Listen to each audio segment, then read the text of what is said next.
All right, welcome back. If you're just joining us, we haven't gone too far.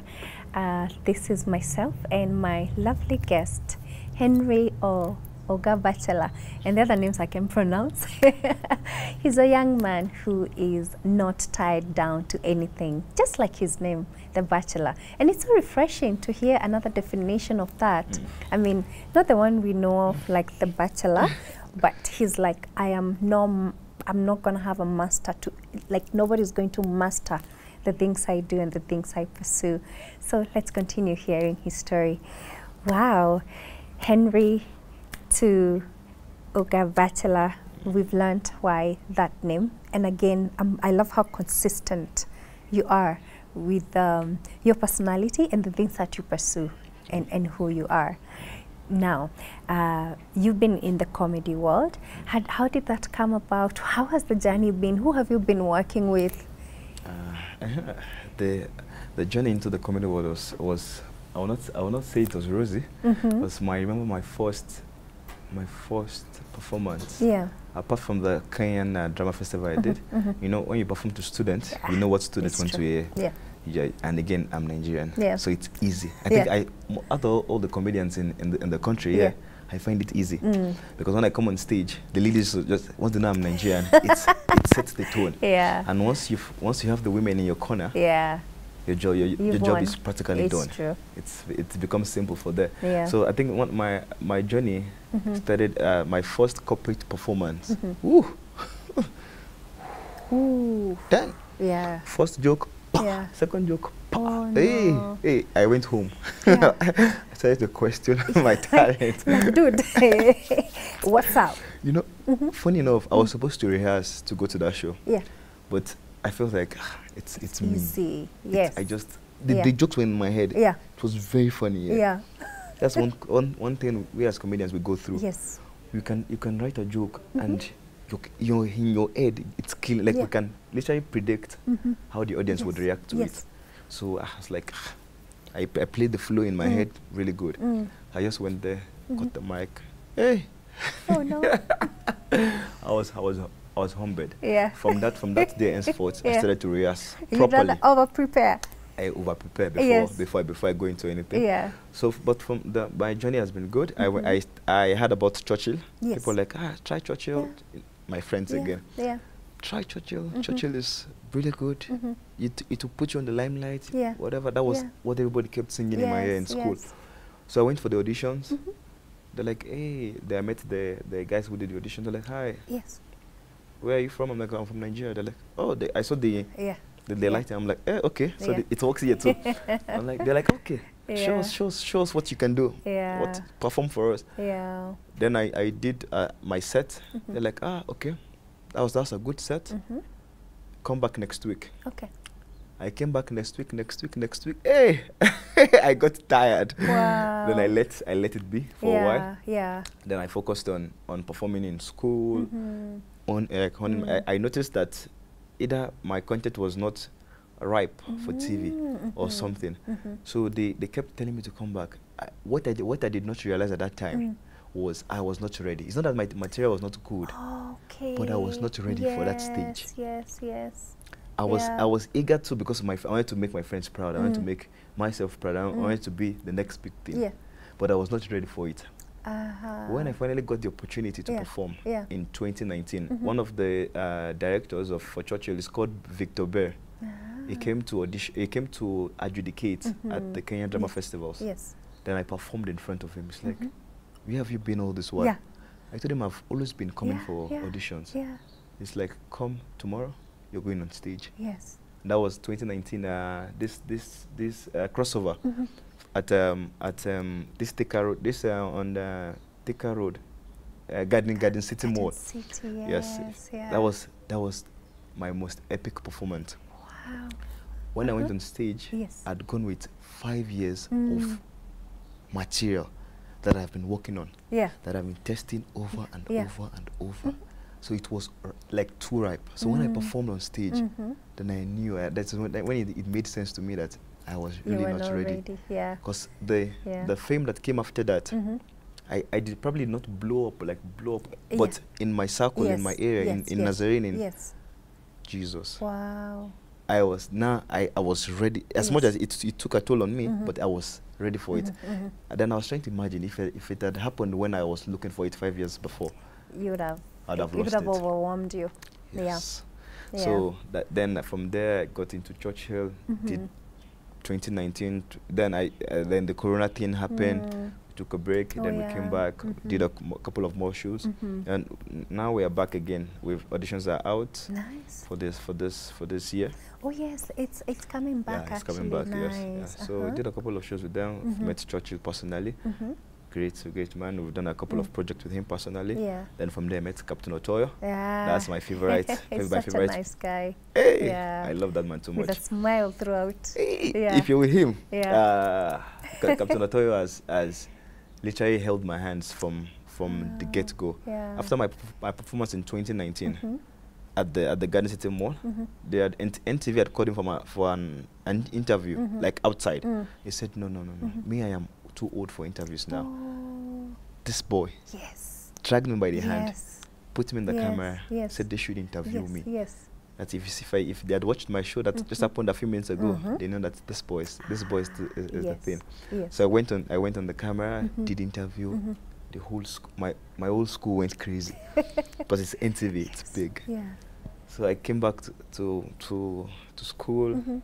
Hey, it was wild. It was wild. So Captain Otoyo is one of my biggest I'll call him mentors. Done a lot of. Then I worked with Robert Borale, Eric Omondi. I've worked at a big shout out to Fred Omondi, the one that passed recently. May he rest in peace. Yes, may he rest in peace. He also gave me a lot of platforms. Then I worked with Tumbili. I don't know if you know him. I know Tumbili. Yes. Hey, that guy. After Captain Otoyo, that's another great guy. Oh my God. Tumbili took me everywhere. Yeah. He put me through, like, Tumbili always had time. Okay, let's go. Yeah. Let's go. Like when I was owning after Churchill refused me to come on stage for like 5, then Tumbili took me, kept making sure my material was good, kept pressuring, he kept doing this, kept doing that. So in that whole process, then when I came into Limelight in 2019, I found it very easy. It was now too easy because now I come on stage, I'm Nigerian. Yeah. The women I know what the women want to hear. I tell them what they want to hear. Yeah. So we just flow like that. Yeah. Then I did my special last year. Finally a graduate. Wow. It was amazing. Wow. Wow. So so that was about your experience as a uni. You see, I love how you can find inspiration from anywhere. Better yet, from your life. Yeah. So you know, when I was reading Oga Bachelor, I remembered we have our Ogas here. You know who I'm talking about? The two guys. Yeah. I don't know. I'm curious to know because they're both my friends, and I'm curious to know how did they take you in. I have worked with Ofweneke too and Obina, but I'm closer to Obina because there's one time in 2016 or 17, I did a comedy show. I didn't have a dime. I reached out to Obina. Hi, big bro. I have a show, and I love you to MC for me. Yes. I don't have money, but I can fuel your car to come and to go back. It's like, of course, I'll be there for you. No problem. I was surprised. Because Obina is a big name. It's big. So when he accepted to come through, and he did come through, and he did not come because he's trying to do me a favor. He was there on time for the show. That he has my respect for life. So Obina has always I've worked with him. We've MC together a couple of corporate shows together, and every time we do something, it does not try to overpower me because he has been in the business longer than I have. So what he does is he gives me a soft landing. He warms the audience, then introduces me. So he has been amazing. Ofweneke, I've met him a couple of times, but we've worked together. But I have a better relationship with Obina. Because I connect with him more. For Ofweneke, I've done interviews with him. We have performed together. But we've not like have like sat down and talk or exchange whatever. So yeah, when I came into the whole industry, I had there was a lot of comparison. I used to have issues because people used to say I am not sounding like Ogobina and Ofuneke. I said, expect you to be proper Nigerian. I'm like, this is how we talk. This is how I'm talking. This is how we talk. Then I had to do a research on both of them. That's how I knew about them. They're like, and I'm like, oh, we're talking like how we act the movies. Yes, exactly. The movies is always exaggerated to make people happy. So when I noticed that, so they wanted me to talk like that. Every time I used to go and perform, I used to go with my passport. I have to show people that you really are Nigerian. Because they're like, you're not sounding like it. You're not giving. Even when I go for auditions, they wanted that. I'm like, I'm sorry, I can't give that to you because that's not how we talk. You can give what you don't have. This is how the way I'm talking to you is how we. They say no. This is how you talk. We want the way Obina. I'm like, then you have to call Obina then because I don't talk that way. The way I'm talking is how I was raised to talk. So so that gave me a lot of challenge and everything. And when I met them, like both of them, I'm like, hey, you guys are giving me problems. True. You guys are making me sweat. Every time I go for auditions or for performances, they want me to talk like you guys. You guys are making me sweat. Then we laugh it off, and then life continues. But I'm happy people are. I think I'm swaying even more into the whole Swahili thing now, because there's a show I did Swahili in my head, where I do a full 1 hour set in Swahili. I did it in Mombasa last year December. December thereabout. It's crazy. The Nairobi one is coming. I'm working on the Nairobi version. Okay.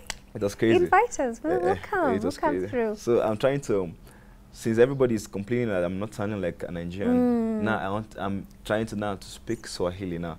I'm looking for another gateway. Yes.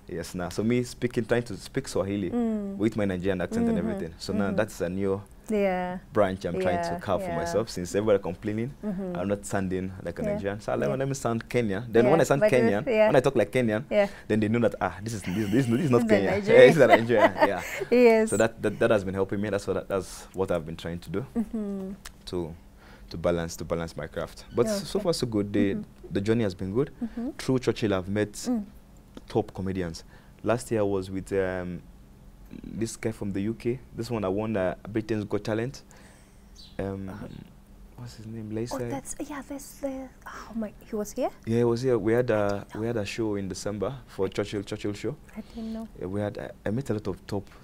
I can't remember all their names. But the one was from Britain, one was from Zimbabwe, then Salvador from Uganda. Yes. My favorites too. Yeah. So through Churchill show, I've met a lot of top comedians. I have worked with them, I have performed with them, I have tested my craft at their level. Because when it comes to them, I'm still a baby in the industry. True. Yes. So I've gotten to learn from them, see how they handle the audience, how they move the crowd, how they stay consistent after all these years. Absolutely. Yeah. So and relevant. Yes. A big shout out to Churchill. He has really made me the man I am today in the comedy industry.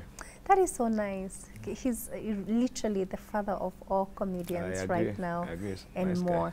And I hope that, even when you're growing, all of you can also hold other upcoming, hands. Yeah.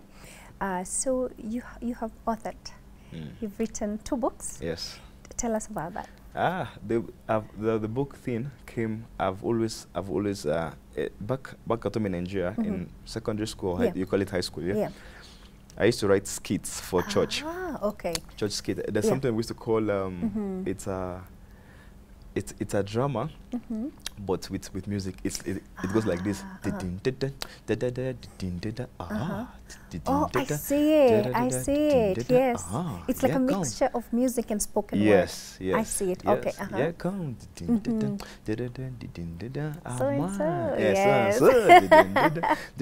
So that was the biggest drama in Nigeria at that time. What? So at that time I was like, I can do this. There's a couple of talented, my friends were really good. So what I did was, when I watch it, I'm like, I can. Ideas just come to my head. Yes. So I just scribble 1, 2, 3 things. Then I call my friends together. I'm like, let's do this. Wow. Then we did it in church. The church went wild. From there, we started doing tours around churches in Nigeria. So the writing thing started from there. My mom bought me a book. I told her, can I get money to buy a book? I think I can do this. I did it, and we performed in church on Sunday. that's the first time I've seen my mother proud. Wow, right. Because as a mother, yes, in church, yes, everybody's child is playing the drums, some are in the choir, yeah, and you're a respected woman in the church, but your son is doing nothing. Just sitting around, sits. Yeah. So that thing has always bothered her. She forced me to play the piano, forced me to learn drums, but it was not coming to me. Sure, yeah. I was not feeling it. Yes, I was not. Yes. It was not making sense to me. True. Then when I was able to hack that, oh Lord, woo, sure. Hey, over the moon. Hey. Yeah. Everything I needed to make sure that thing did not die. My mother gave it to me. Yeah. So from there, the whole writing thing started from there. And I started. Then I came to I think my destiny was Kenya. Is Kenya. When I came here, everything skyrocketed. Yes. So I think, like I even refer to I'm more Kenyan than I know, because my life took a very good turn in Kenya. Yes. So if I was to if my life or destiny to blow up to another proportion, I think I'll give 90% of my credit to Kenya. Being here. Yes. Yeah. So like Kenya has really set everything for me, like the environment, the people, everything. Yeah. So I came to Kenya, then I started writing on my status. WhatsApp status. I can write just. Yeah. I'll be in the matatu going home. Yes. Then I just create a story on my WhatsApp status. Yeah. Then people used to comment, used to laugh, used to love it. Then from there I moved to a blog. I opened a blog. It was called blogger.com. I got a free blog, whatever. I started writing. Nice. The traffic was good. People started to love it. Then after a while, then I now opened. I got my friend again. Wow. Friends, I think to be wherever you're going to be, your friends really matters. There's great worth in the friendships you keep. Yes. True. Yes. My friend opened for me a website now. Now this one, I started it during Corona. Yeah. It's called story.touch.com, where I was able to bring other authors on board. Now what you do is, once you write a story or a book or whatever, you share the link. Yeah. Then whoever wants to read it would click the link. Then it takes to a subscription fee. Yes. So that the authors now were able to benefit as the reader reads. Yes. So that I think that kept a lot of authors afloat during the Corona period. Yes. So then that came into play. Then the book thing, my first book came out too. I collaborated with a lady. She's called Chelangat Faith. Very beautiful author. She's very good. Yeah, that name sounds so familiar. Yeah. She's a mediator. She's a mediator. She did law. Yeah, she finished. She's a mediator. That's amazing. She did a master's last year in South Africa. Nice. She's back right now. She's one of the top mediators in the country right now. Nice. So we did a collaboration together. We wrote a nice book. Yes. Even the second book too, she was also involved. Yes. So yeah, so that's how the whole book thing came into play. Nice. Just maybe a bit deeper on that. What are the contents of the book? So is it comedy work or what? Romance. Oh my goodness, that is so amazing! Yeah. Romance. As much as I loved creating it, I created it for university students. Yes. Because that's where most of my fan base are. I agree. Yeah. So as much as I did the book, but I was not. Why I was not happy about the book is I could not share it with my mom. Oh, true. Yes, because my mom is. I told you she's very spiritual. True. So that was the only challenge I had. She was like, "Can I have the book?" Yeah. I'm like, "No." You might not like it. You don't like what you read. Sorry, mom. But the people that read it were like, "Whoa!" Yeah. I produced 800 to 1,000 copies. I'm left with 10 or 15. No way. Why didn't you bring a copy? It slipped my mind. We'll get a hold of that. I'd love to take a look at it. Yeah. So that was the only downside. But the second book I wrote, it's that one I made sure.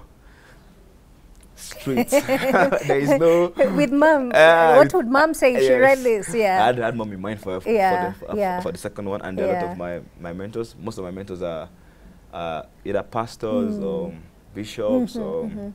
So even the first book, they were like, we keep hearing about your book, but we've not seen it. Yes. I'm like, you cannot see it. That's the problem. You're not supposed to. You judge me wrongly. You cannot see it. Yeah. But the second book is straightforward. It's in the publishing house right now. Oh, nice. Yeah. Okay. So I work into on the release date and everything. Yes. That's brilliant. I don't know. It's like every sentence I'm like, wow, you're such a deep person, and here you are at literally you at the beginning of your prime. You know, because the next couple of years, I hope you remember me, because I'm gonna tell you this: they're gonna be the best years of your life. Because I can see it. I can see who you are. I can see who you've been, and the resilience you've had, the drive, the passion, and just giving it your all. And here you are.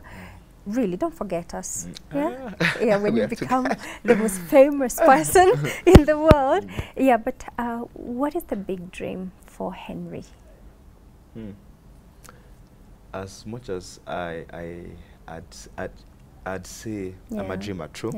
But I like to live life one day at a time.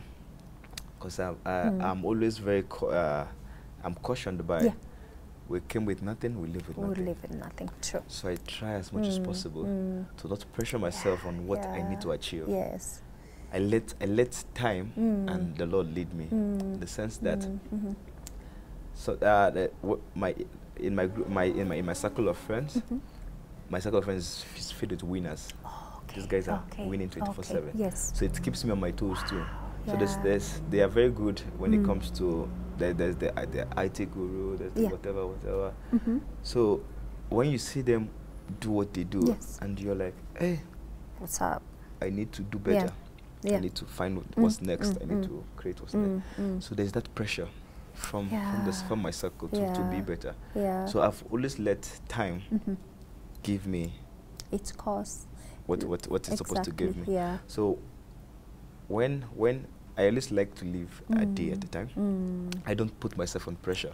Oh, I need to build this. Because even when I write my my to-do list before the end of the year, I try to limit it as possible, so that I can celebrate every win, every milestone. I don't put it too high that at the end of the year I'm like, you feel like a failure. I agree. So what I do is I put things that they're not easy to attain, but once you attain it, you feel a sense of achievement, you feel a sense of like growth. No matter what it is. No matter what it is. No matter how small it is. Yes. I love that. So I put the smaller things. So when I accumulate them at the end of the year, I put done.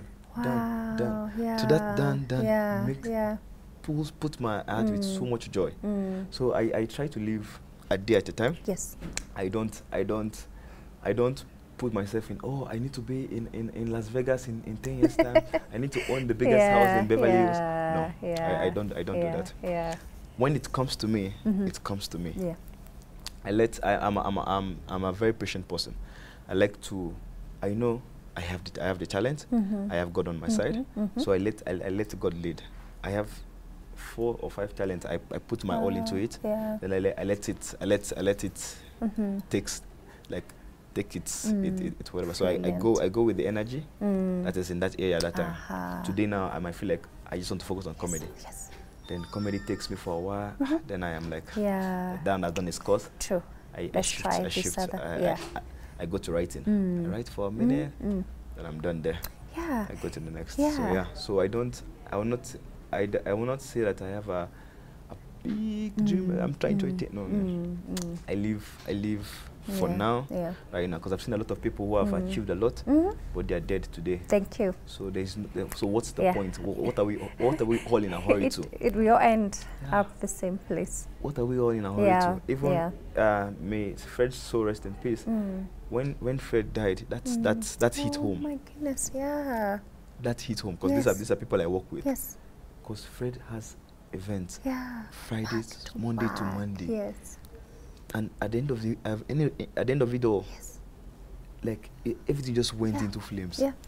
So that gave me it opened my mind. I'm like, what?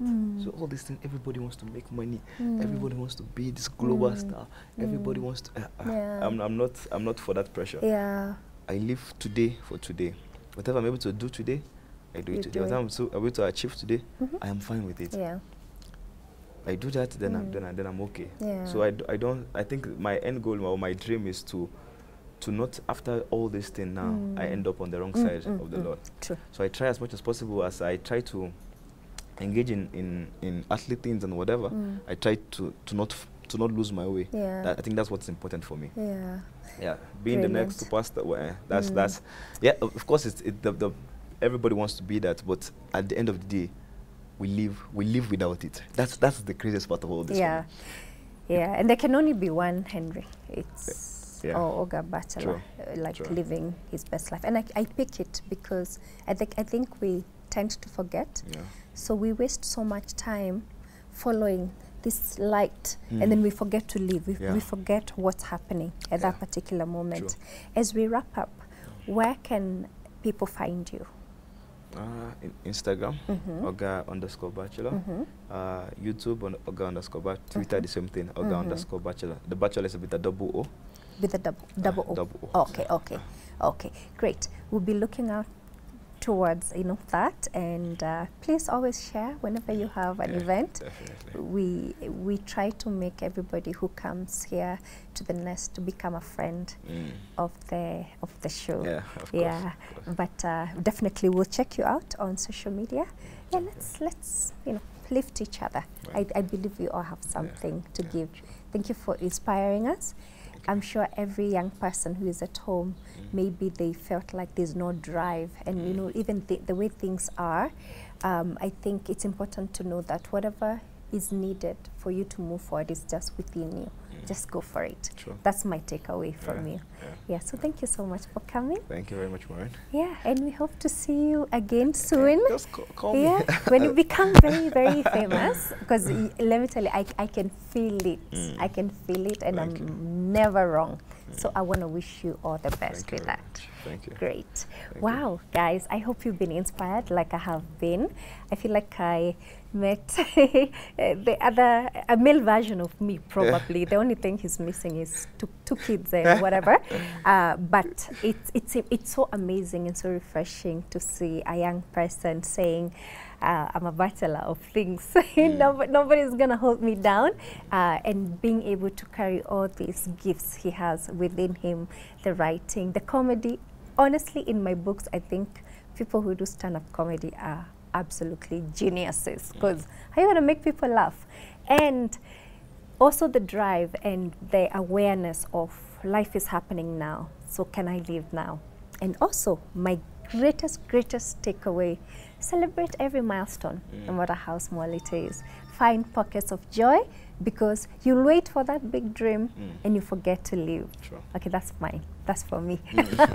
All right, until next time, I've been your host, Maureen Waititu. You know what to do if you have a story similar to, our guest today, Henry. And anything, we're here to host you and also educate, inspire, and let people know that they're not alone. Until next time, it's a good night from us.